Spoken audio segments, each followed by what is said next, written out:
ఇటీవల ఏ దేశం the resistant front అనగా టిఆర్ఎఫ్ను విదేశీ ఉగ్రవాద సంస్థగా నియమించింది?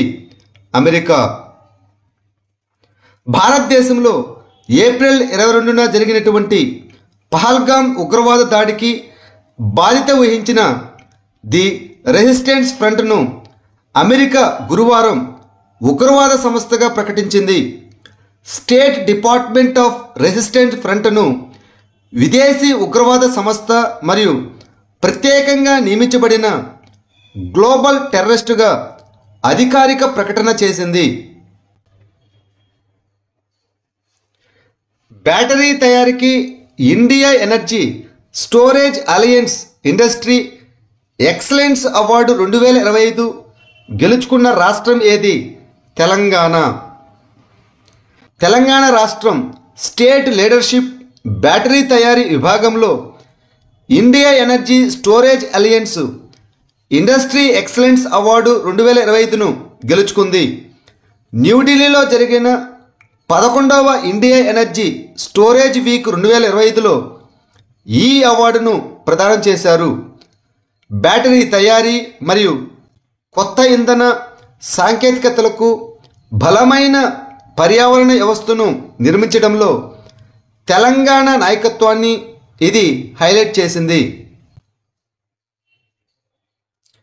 అక్రమ చైనీస్ బాణసంచా స్వాధీనం చేసుకోవడానికి డైరెక్టరేట్ ఆఫ్ రెవెన్యూ ఇంటెలిజెన్స్ ప్రారంభించినటువంటి ఆపరేషన్ పేరు ఏమిటి? Operation fire trial.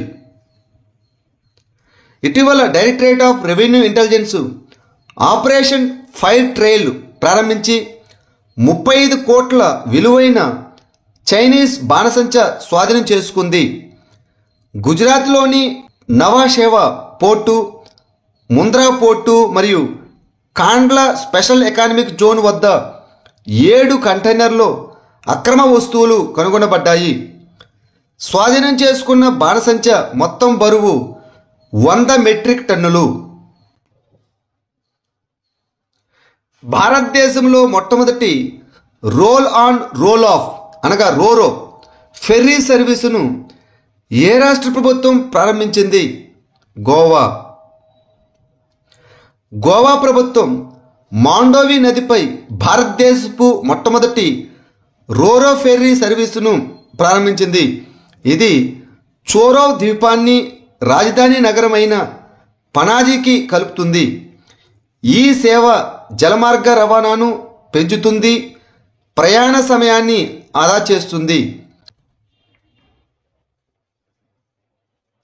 స్వచ్ఛ సర్వేక్షణ్ 2024-25లో సూపర్ స్వచ్ఛ లీగ్ సిటీస్లో అత్యంత పరిశుభ్రమైన నగరంగా ఏ నగరం ప్రకటించబడింది?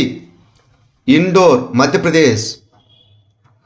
జూలై 17, 2025న కేంద్ర గృహ నిర్మాణ మరియు పట్టణ వ్యవహారాల మంత్రిత్వ శాఖ స్వచ్ఛ సర్వేక్షణ్ 2024-25 అవార్డులను ప్రకటించింది.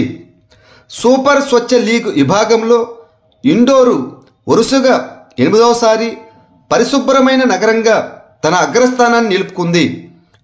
అదే విభాగంలో సూరత్ మరియు నవీ ముంబై వరుసగా 2వ మరియు 3వ ర్యాంకులను సాధించాయి. 3 నుండి 10 లక్షల జనాభా ఉన్న నగరాల్లో నోయిడా అత్యంత పరిశుభ్రమైన స్థానంలో నిలిచింది. తర్వాత స్థానంలో చండీగఢ్ మరియు మైసూర్లు ఉన్నాయి. స్వచ్ఛ సర్వేక్షణ్ 2024-25లో కొత్త స్వచ్ఛ షహర్ విభాగంలో భారతదేశంలో అత్యంత పరిశుభ్రమైన పెద్ద నగరంగా ఏ నగరాన్ని ప్రకటించారు? అహ్మదాబాద్, గుజరాత్. స్వచ్ఛ భారత్ మిషన్ అర్బన్ కింద గృహ నిర్మాణం మరియు పట్టణ వ్యవహారాల మంత్రిత్వ శాఖ స్వచ్ఛ సర్వేక్షణ్ 2024-25 నిర్వహించింది. దీనిలో 10 లక్షల కంటే ఎక్కువ జనాభా ఉన్న నగరాలకు కొత్త స్వచ్ఛ షహర్ విభాగంలో అహ్మదాబాదు భారతదేశంలోనే అత్యంత పరిశుభ్రమైన పెద్ద నగరంగా ప్రకటించబడింది. దేశవ్యాప్తంగా అహ్మదాబాదు మొదటి స్థానంలో నిలిచింది. రెండవ స్థానంలో భోపాల్, మూడవ స్థానంలో లక్నో. మహిళల హాకీ విభాగంలో 2024-25 పోలీగ్రాస్ మ్యాజిక్ స్కిల్ అవార్డును ఎవరు గెలుచుకున్నారు? దీపిక. భారత మహిళా హాకీ క్రీడాకారిణి అయిన దీపిక నెదర్లాండ్స్పై తన అద్భుతమైన సోలో గోలుకు 2024-25 పోలీగ్రాస్ మ్యాజిక్ స్కిల్ అవార్డును గెలుచుకుంది. Federation international the hockey pro league మ్యాచ్ల్లో అత్యుత్తమ వ్యక్తిగత నైపుణ్యాన్ని ఈ అవార్డు జరుపుకుంటుంది. ఫిబ్రవరి 2025లో భువనేశ్వర్లోని కళింగ స్టేడియంలో దీపిక ఈ గోల్ చేసింది. ఇక పురుషుల విభాగంలో బెల్జియంకు చెందిన విక్టర్ వెగ్నెజ్ గెలుచుకున్నాడు. 13వ అంతర్జాతీయ ఎయిడ్స్ సొసైటీ సమావేశం ఎక్కడ జరిగింది? కిగాలి, రువాండా. 14 జూలైన ప్రపంచ ఆరోగ్య సంస్థ 13వ అంతర్జాతీయ ఎయిడ్స్ సొసైటీ సమావేశంలో కొత్త హెచ్ఐవి నివారణ మార్గదర్శకాలను విడుదల చేసింది. 13వ అంతర్జాతీయ ఎయిడ్స్ సొసైటీ సమావేశం రువాండాలోని కిగాలిలో జరిగింది. అధిక ప్రమాద సమూహాలు మరియు అధిక హెచ్ఐవి సంక్రమణ రేట్లు ఉన్న ప్రాంతాలకు దీర్ఘకాలం పనిచేసే యాంటీరెట్రోవైరల్ ఔషధం అయిన లెనాకాపావిర్ను WHO సిఫార్సు చేసింది. దీనిని గిలియడ్ సైన్సెస్ అభివృద్ధి చేసింది. సార్వజనిక్ గణేష్ ఉత్సవను అధికారిక రాష్ట్ర పండుగగా ప్రకటించిన రాష్ట్ర ప్రభుత్వం ఏది? మహారాష్ట్ర. ఇటీవల మహారాష్ట్ర ప్రభుత్వం సార్వజనిక్ గణేష్ ఉత్సవను అధికారిక రాష్ట్ర పండుగగా ప్రకటించింది. ఈ ప్రకటనను సాంస్కృతిక వ్యవహారాల మంత్రి ఆశిష్ షలార్ శాసనసభలో చేశారు. సామాజిక ఐక్యత మరియు జాతీయతను ప్రోత్సహించడానికి 1893లో లోకమాన్య తిలక్ సార్వజనిక్ గణేశోత్సవను ప్రారంభించారు. ఈ పండుగ స్వేచ్ఛ, ఆత్మగౌరవం, భాషపై గర్వం మరియు సాంస్కృతిక గుర్తింపును సూచిస్తుంది. భారతదేశంలో మొట్టమొదటి water technology park aquatic park ఎక్కడ ప్రారంభించబడింది? అస్సాం. ముఖ్యమంత్రి హిమంత బిశ్వ శర్మ ఇటీవల అస్సాంలోని బాగీబారి సోనాపూర్లో ఆక్వాటిక్ పార్క్ అనే భారతదేశంలోని మొట్టమొదటి వాటర్ టెక్నాలజీ పార్కును ప్రారంభించారు. ఈ park Kolong Kapili national bank for agricultural and rural development అనగా NABARD, Indian council of agriculture research ICAR, central institute of fresh water aquaculture, fishery department మరియు సెల్కో ఫౌండేషన్ల సంయుక్త ప్రయత్నం. ఇటీవల వార్తల్లో కనిపించిన మచిలీపట్నం నగరం ఏ రాష్ట్రంలో ఉంది? ఆంధ్రప్రదేశ్. మంగినపూడి వద్ద కొత్త గ్రీన్ఫీల్డ్ ఓడరేవు పనులు దాదాపు 48% పూర్తయినందున మచిలీపట్నం పునర్జీవనాన్ని సూచిస్తుంది. మచిలీపట్నం దీన్నే మచిలీపట్నం అని కూడా పిలుస్తారు. ఇది ఆంధ్రప్రదేశ్లోని కృష్ణా జిల్లాలో ఒక తీర ప్రాంత నగరం. ఇది మధ్యయుగ కాలంలో ఒక ప్రధాన ఓడరేవు మరియు ప్రపంచ వాణిజ్య కేంద్రంగా ఉండేది. వాణిజ్యం కోసం వివిధ దేశాల నుండి వ్యాపారులు ఈ శక్తివంతమైన పట్టణాన్ని సందర్శించారు. ఈ నగరం దాని సాంప్రదాయ చేనేత పరిశ్రమకు కూడా ప్రసిద్ధి చెందింది. సుస్థిర అభివృద్ధి లక్ష్యాల అనగా SDG సస్టైనబుల్ డెవలప్మెంట్ గోల్స్ నివేదిక 2025ను ఏ సంస్థ విడుదల చేసింది? ఐక్యరాజ్య సమితి